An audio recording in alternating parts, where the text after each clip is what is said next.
Hello student, मैं बलवीर कुमार आपका mathematics teacher. CUT का पीवाईक्यू क्वेश्चन करा रहे थे डिटरमिनेंट चैप्टर का, जिसमें करीबन 7 क्वेश्चन हमने कराया था। उससे आगे आज कराएंगे। और इस सारे क्वेश्चन जो है पीवाईक्यू में आपको पूछा हुआ है। पहले ईयर जो एग्जाम हुआ है सीयूटी का, इसके पिछले वाले में वो सब पूछा हुआ है। उसको देखकर आप अंदाजा लगा सकते हो कि सीयूटी का लेवल क्या है, किस टाइप का क्वेश्चन पूछता है।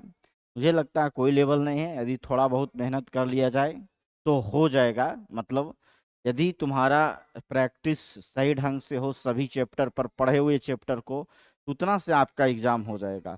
और बाकी हम और भी चैप्टर का आपको कंटेंट लाएंगे। आप देखिए इसको, क्वेश्चन के देखिए। पहला क्वेश्चन कह रहा है, उसका आपका सॉल्यूशन देखिए। 7 प्रॉब्लम, इसका मतलब इसके पहले हमने 7 प्रॉब्लम करा दिया था। अब ये प्रॉब्लम नंबर 8 है।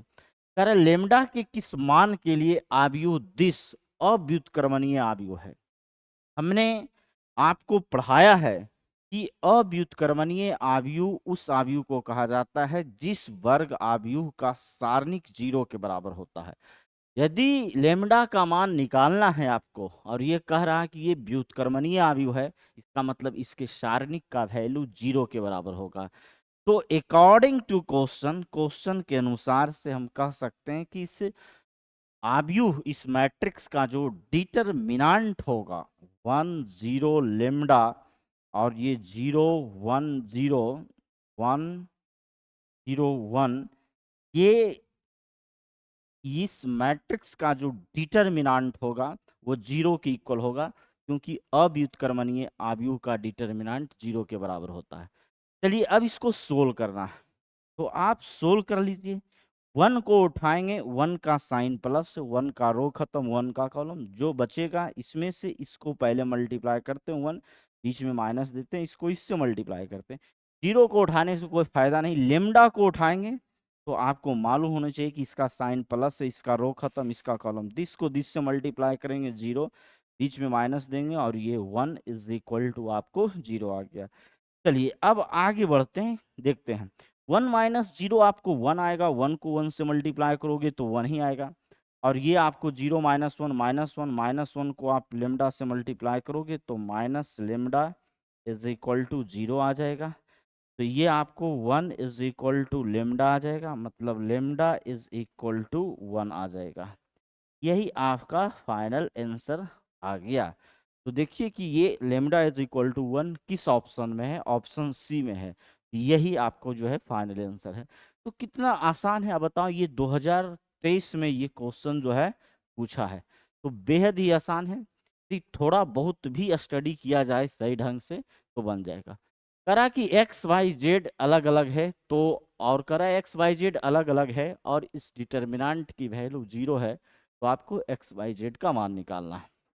चलिए निकाल लेंगे एक्स वाई जेड का value according to question. Question का ये कहना है ना, आपका जो है गिवन, सॉरी क्वेश्चन गिवन दिया हुआ आपको कि एक डिटर्मिनेंट है, उसकी वैल्यू आपको 0 है, एक्स वाई जेड।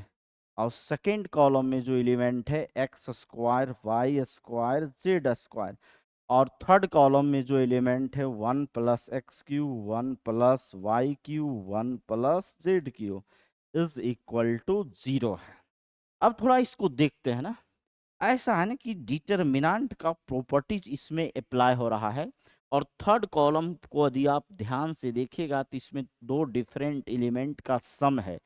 यदि सारणिक के किसी भी एक रो या किसी भी एक कॉलम में दो डिफरेंट एलिमेंट का सम रहे, तो उसे दो सारणिक के सम में ब्रेक किया जा सकता है। तो इसको दो सारणिक के सम में पहले ब्रेक कर देते हैं। तो सबसे पहले हम क्या करते हैं, ध्यान से सुनो, कि प्लस के लेफ्ट वाले को ढक देंगे।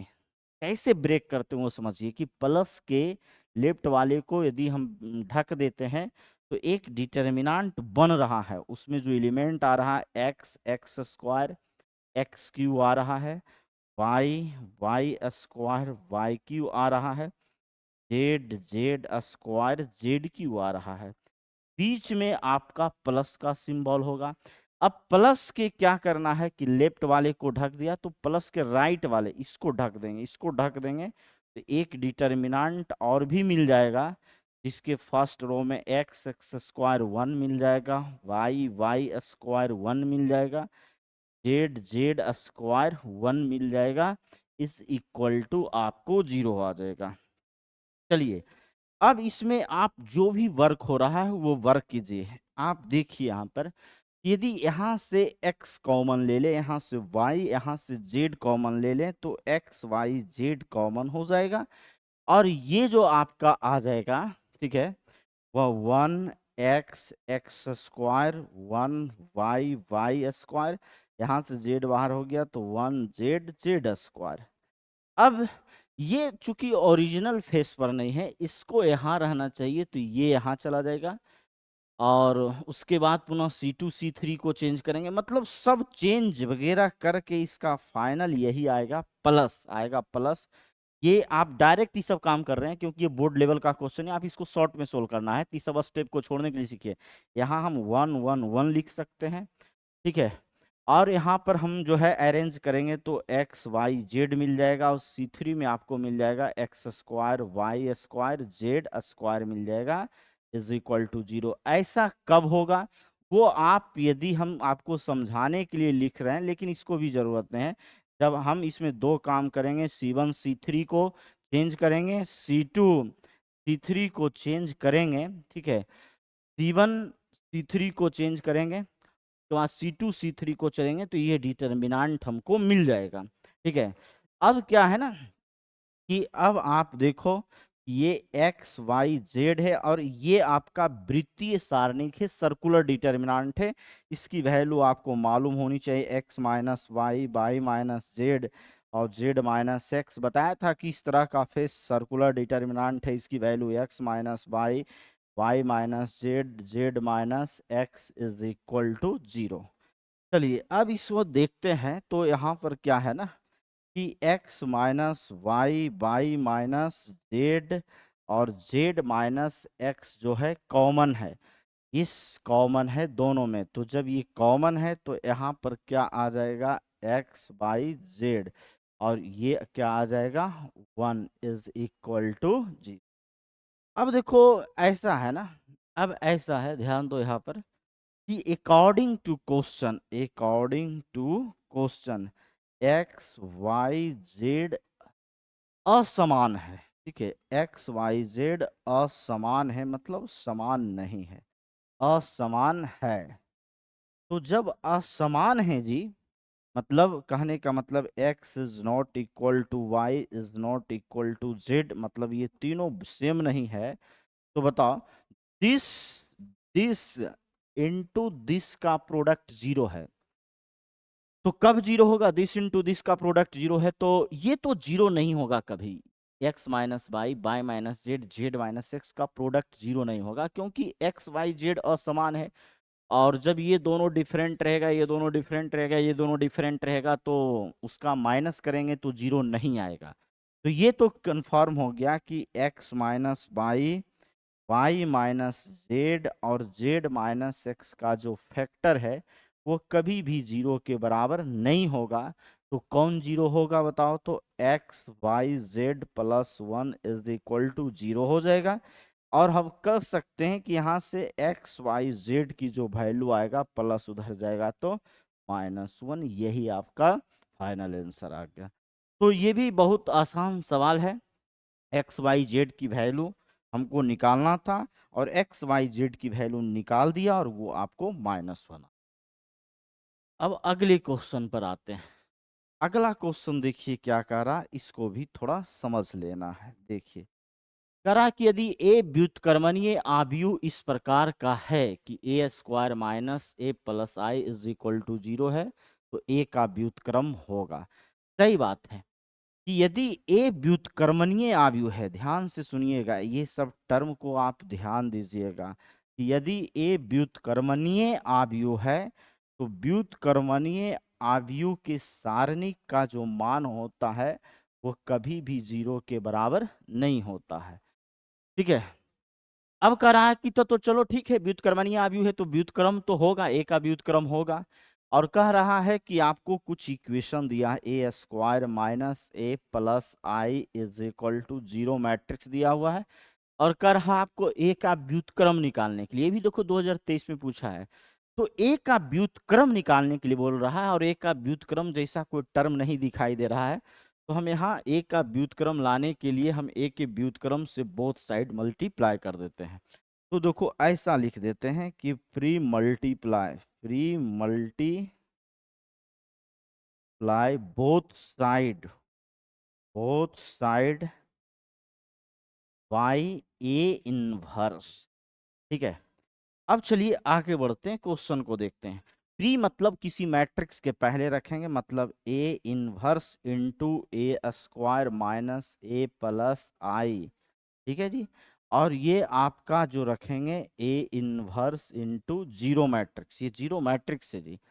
अब आप क्या करोगे कि ए इनवर्स इंटू ए स्क्वायर हो गया, ए इनवर्स इंटू ए हो गया, और ये इसको इससे मल्टीप्लाई करोगे तो आई ए इनवर्स इंटू आई हो जाएगा, ए इनवर्स इंटू आई, और ये तो मल्टीप्लाई होगा 0 मैट्रिक्स से, तो ये 0 मैट्रिक्स ही आएगा।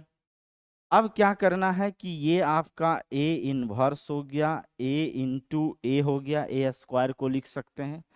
तो उतना क्या लिखना है, क्योंकि कंपटीशन का क्वेश्चन सोल्व कर रहे हो, तो ए इनवर्स तो हो गया, यहाँ ए स्क्वायर है तो एक ए को ये दोनों ब्रैकेट में रख लिया, एक ए को बाहर रख लिया मल्टीप्लिकेशन रूल से। ए इंटू ए इनवर्स आई के बराबर होता है, ये तो मालूम ही है। और किसी भी मैट्रिक्स में यूनिट मैट्रिक्स से मल्टीप्लाई करेंगे तो यूनिट मैट्रिक्स हट जाएगा, तो ए इनवर्स आएगा, और ये आपका 0 मैट्रिक्स है, ये आपका 0 मैट्रिक्स है। चलिए ये आपका आई हो जाएगा, तो I into A minus I plus A inverse is equal to 0। चलिए अब आप ध्यान दीजिए, आई इंटू ए के बराबर होगा, A minus I plus A inverse is equal to 0। चलिए अब देखिए आगे बढ़िए। ठीक है, आपको निकालना ए इनवर्स है जी। तो ए इनवर्स कैसे निकलेगा, तो ये सब उधर चला जाएगा, तो 0 मैट्रिक्स में आपको ऐड माइनस हो जाएगा, ऐड हो जाएगा, आई मैट्रिक्स माइनस उधर जाएगा तो प्लस, और ये प्लस इधर जाएगा तो माइनस। तो A inverse is equal to, ये तो 0 मैट्रिक्स, 0 में ये सब ऐड होगा तो यही आएगा, मतलब आपको आ जाएगा फाइनली आई माइनस से। तो कितना आसान सवाल था, कहीं कोई घबराने की जरूरत नहीं। ए इनवर्स आपको आई माइनस ए के इक्वल होगा। तो कोई भी बहुत हार्ड क्वेश्चन नहीं था। ठीक है, 3 क्वेश्चन हमने डिस्कस किया है, और भी आपका सहयोग हम करते रहेंगे। और जो भी इस बार बच्चा क्लास 12th का एग्जाम दिया है 2025 में, वो अब रिजल्ट निकलने वाला है। जिसको 80 से प्लस मार्क्स आता है, वो सभी बच्चा जो है रिजल्ट को शेयर करें। जिसको 90, 95, 90 सब आता है, वो सभी लोग एक बार टीचर से मिलिए, रिजल्ट निकलने के बाद आप जरूर मिलिए, और वो अपने रिजल्ट को शेयर भी कीजिए। ये क्लास 12th का स्टूडेंट इस बार जो 2025 में एग्जाम दिया है उसके लिए बोल रहे हैं, क्योंकि रिजल्ट अब शायद 1 से 2 दिन में आपका निकल जाएगा। जो भी टॉपर वेरिफिकेशन होना था हो गया। हम भी चाहते थे कि शेखपुरा से किसी भी विद्यार्थी का टॉपर वेरिफिकेशन हो, लेकिन शायद हम लोगों ने तो बहुत मेहनत किया। बाकी बच्चा आजकल काफ़ी भाग दौड़ और टीचर के बात को नहीं मानने के कारण कहीं कहीं वो फेंका जाता है। तो चलिए, जो हम लोग देखते हैं कि मैथ का क्या रहता है।